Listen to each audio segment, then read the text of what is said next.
It's that commitment to something bigger than yourself. It's the desire to go out and make a difference in the world and to make the world a better place. That's something that's uniquely American, and it's something that gives strength to our Army. For 232 years, American soldiers have been viewed by people all around the globe as the strength of this nation.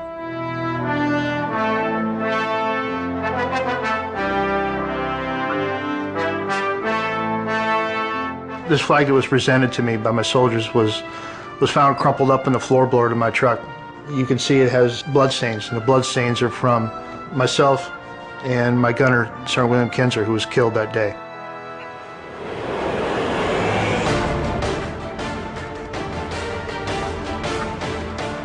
Why did I join? I joined after 9/11. I'm from New York originally. 9/11 impacted me a lot. A lot of my family's there in Chinatown, right by the World Trade Center. It made me feel like I was making a difference, not only in my life, but I was actually writing a page in history. I had been deployed in 2003 through late in 2004. I just felt compelled that I needed to volunteer again and help more. I'm in the Army because I feel as an American woman it's my duty. We have freedoms that other countries aren't allowed to have, especially as a female. I'm able to wear the uniform and protect those freedoms. Those who volunteer out of a sense of duty are the strength of the nation. Ronald Reagan once said, "Some people wake up every day of their life and wonder if they make a difference." I don't have that problem. I'm a soldier, and I make a difference every day.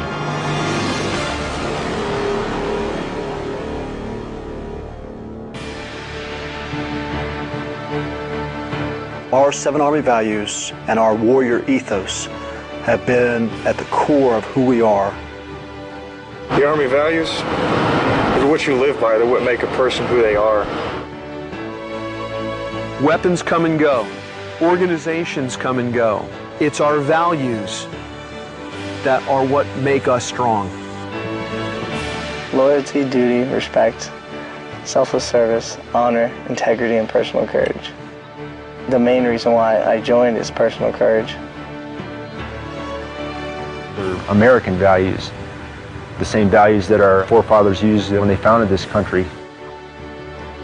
We've been defending this nation for over 200 years. We've carried that tradition along with us to this very day.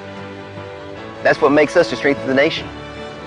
Whether it's in the Revolutionary War, the Civil War, or today on today's battlefields, everything that the soldiers do today are reflections on the unit traditions to uphold for future generations.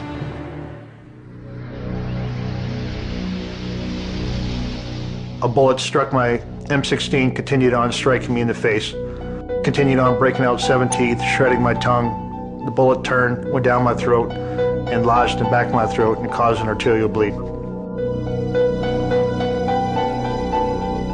The first thing out of my mouth was how soon I could go back. It wasn't a matter of if I could go back, but it was when I was going to go back to Iraq.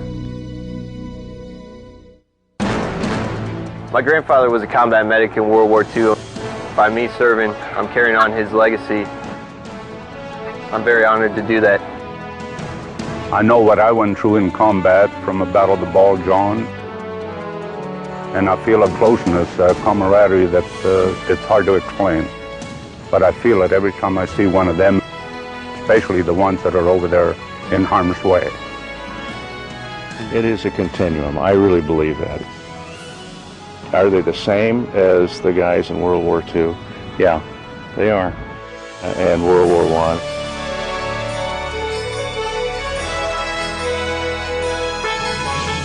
It's the same young men and women willing to step forward, leave their homes to protect their families and their communities. The recruits that come into the Army today, they come in the Army fully knowing that they're going to be put in harm's way. And I think that takes a tremendous amount of courage.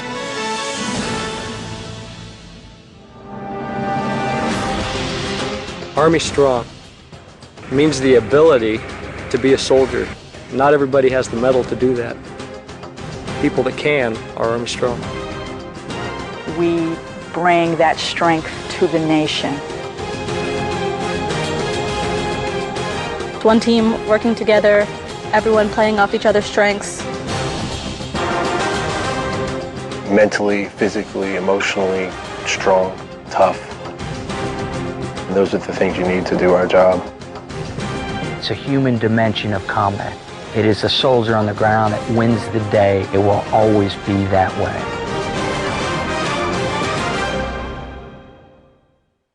The second time I was wounded was on 26 January of 05. Two insurgents from behind a wall fired two armor-piercing RPGs at point-blank range at my truck.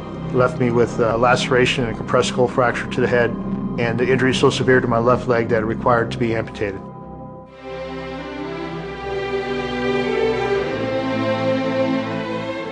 It's a special American that volunteers to serve in our military in time of war, and it's a special family that stands with him or her. It really is humbling to think about how our military families have responded to this extended conflict.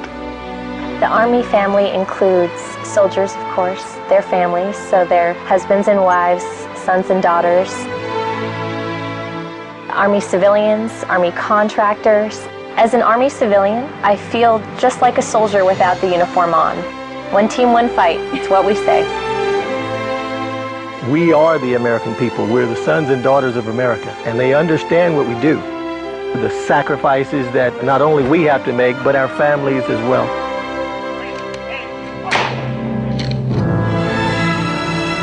That's where my son is, in Arlington Cemetery, Section 60. He was the first one killed in Iraq to be buried in Arlington Cemetery. Now my son has 9 members of the 75th Rangers with him.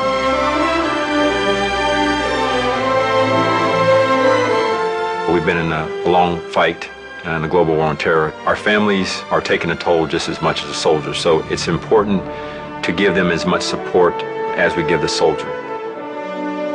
Probably been home about 28 months of the 5 years that we've been married. I don't think that the rest of America sees how much we help each other and how much we rely on each other to get through these deployments.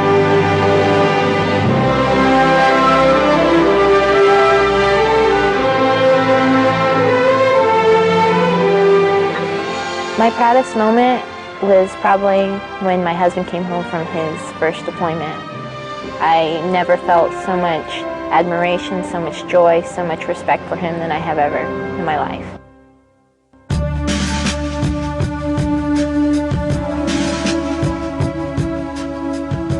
What's different about an American soldier in today's all-volunteer force is they're not just Americans who have benefited from the great wealth of this nation and the great freedoms of this nation. Our soldiers also step forward and say, this is worth it to defend. I will put my life on the line for this idea of America. These are the people that are to make our nation strong and are willing to do the ultimate sacrifice for us.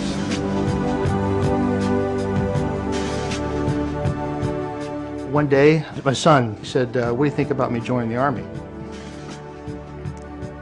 He thought that I would be angry with him for joining the military after what happened to me. Here's a kid that joined the military after he was called to his old man's hospital bed twice while he was on life support, but yet he saw something in the military to still enlist in today's Army. My son, PFC Chase Jergerson now.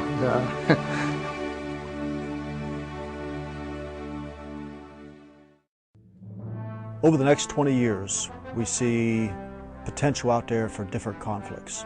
We must ensure that our units and our organizations are the best trained, best manned, best equipped, so that from generation to generation, just as we've done in the past, we can ensure that America's Army remains the strength of the nation. You ask about the strength of our nation and the strength of our military. I say look no further than that.